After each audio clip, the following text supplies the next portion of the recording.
saves me from editing. Hi, everyone. This is Elizabeth and Elton Brewington, and we are with Brightside Global Trade TV. Good morning or good afternoon, depending on where you are. We have people joining from London, from Raleigh, from Ohio, and from Deena. Where are you from? From Oregon. From Oregon.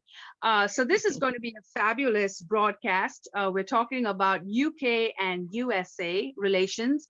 And if everyone would just do a quick introduction, and before we bring our sponsor and keynote to present to us, a question is, what would you say if she told you that Shakespeare was really a woman? So over to you. Let's begin. Deena, give a quick introduction, and then we'll just go around and introduce everyone. Yes, my name's Deena Lindstedt, and I live in just outside of Portland, Oregon. And I started researching the Shakespeare authorship question way over 10 years ago. And I've come to the conclusion, because in my opinion, it's in plain sight, that a woman either influenced or wrote under the name of Shakespeare. And so I want to talk to you a little bit about my book, and also because the timing is correct for another Queen Elizabeth, who just last month passed away. I did a brief comparison between the two queens, and so I'll share that with you as well. Wonderful. So Jamie, tell us what's the time in London right now? It's 5:05 in the afternoon, and after that very lovely academic introduction from Deena, I feel like I'm going to let you down a bit by saying I'm the son of a guy who produced an absolute ton of cult TV and sci-fi shows like your favorite Fireball XL5, depending on where you are in the world, Space 1999, Thunderbirds, UFO, Captain Scarlet, Terrorhawks, and many others, 18 series in all. Very good, very good. Yeah, it's just a fabulous show, and it wanted me to be an astronaut, and everyone said, "Oh no, you can't be an astronaut." But now look, everyone's going to the universe. So I think this is awesome. We want to be part of your 60-day Thunder anniversary, and they're launching a book, and I'll make sure that you have the links to buy the book. And it's just an amazing book. So I think everyone should join in this 60-year celebration. So stay as long as you can, and we'll try and bring you back to present some more. So one question I do have is, why now? Why after 60 years are you all producing this book? You always need an anniversary reason. And in fact, I mean, Dad died 10 years ago this year.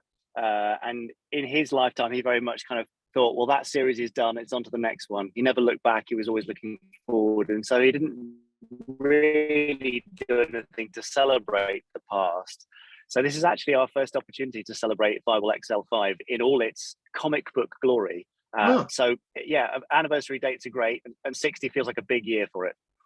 Very good. The show is available on Tubi and Freebie. So if you want to catch some of those episodes and you haven't seen the show before, we watched the episode on Freebie. You can definitely catch it there. Yeah. So thank you, Awesome. And please stay as long as you can.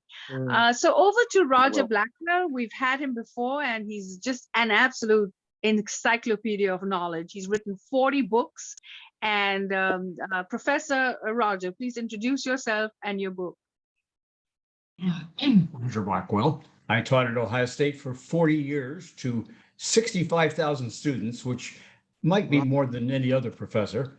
And I've written a few books. The most recent one is called Objective Prosperity: What Behavioral Economics Could Do to Improve Outcomes for You, Your Business, and Your Nation. Wow. And you're going to give us some stories about 65,000 students? Amazing. 65,000.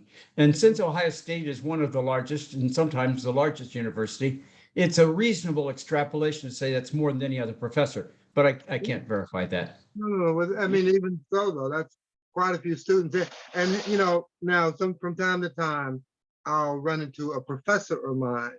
And, you know, I invariably will strike a conversation, and I'll ask them, you know, it'll come down to whether they remember me or not.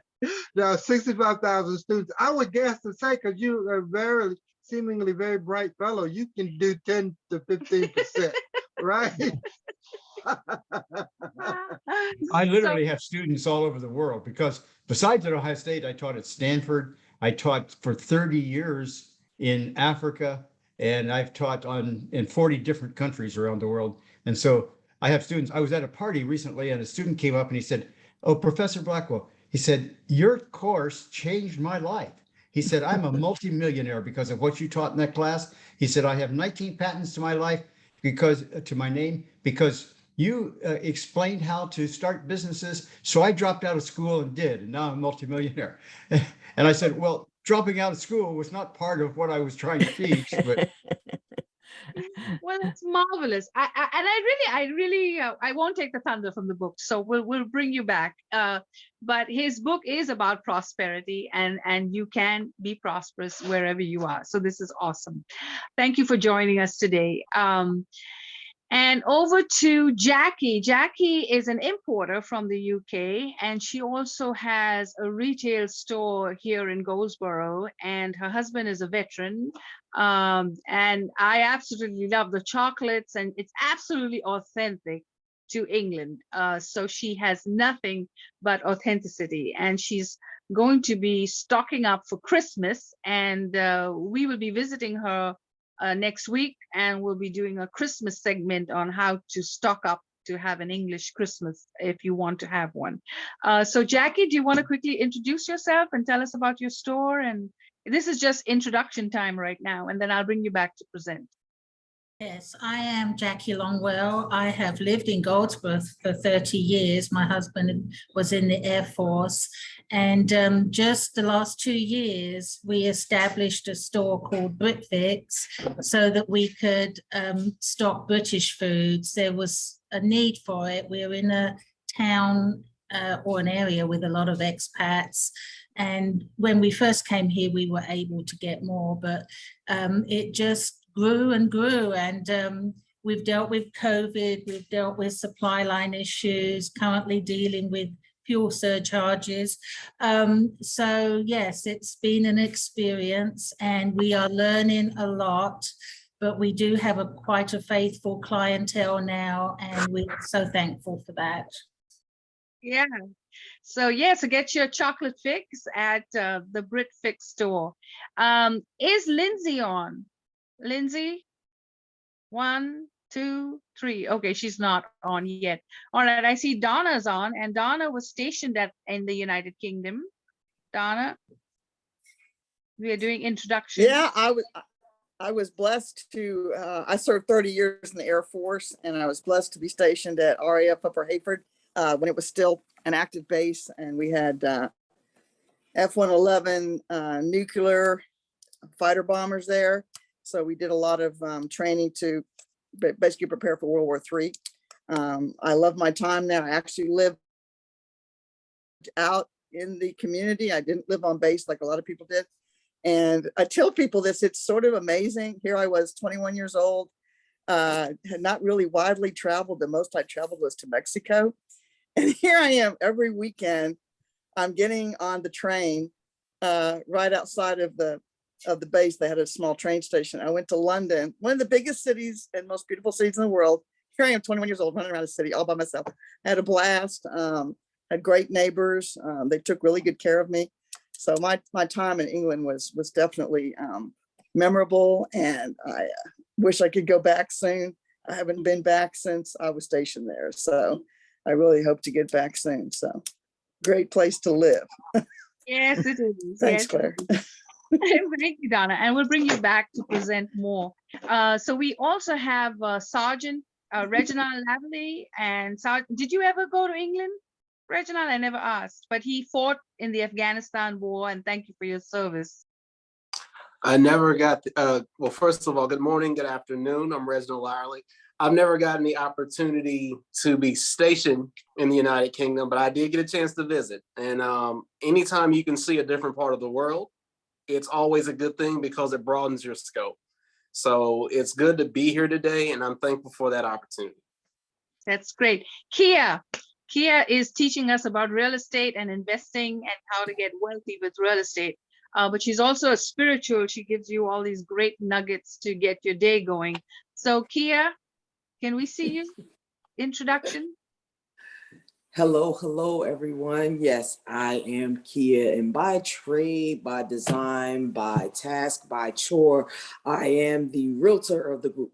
However, you guys know my passion is, just spreading a little love each day to the people that I am tasked with the chore of having a responsibility for. And I say tasked with the chore because I've texted people that I haven't spoken to in I don't know how many years, just giving them a quote a day that you guys are privy to, that follow me. And it sparks up a conversation, and we haven't spoken to in years. So that's why I say task and a chore. My faith teaches me that people are given to us, and I just try to make sure that I do my part to whom I was given. Thank you guys for allowing me to speak. Well, thank you. So Elton and I have both been to London, and I was privileged to be born at a time when everybody was being named Elizabeth after Queen Elizabeth. And Queen Elizabeth made several trips to India, and so my family was very much a part of the British Empire. And a lot of my family immigrated to the UK because after India's independence, you could do that. You could go to England if you wanted to, and we stayed back. And as a result, we had ties to Surrey and big parts of England. But my big story with London was I worked for Glaxo, a huge pharmaceutical company, and I was very young, in my early 20s, and they sent me over to London to the PR department to get trained.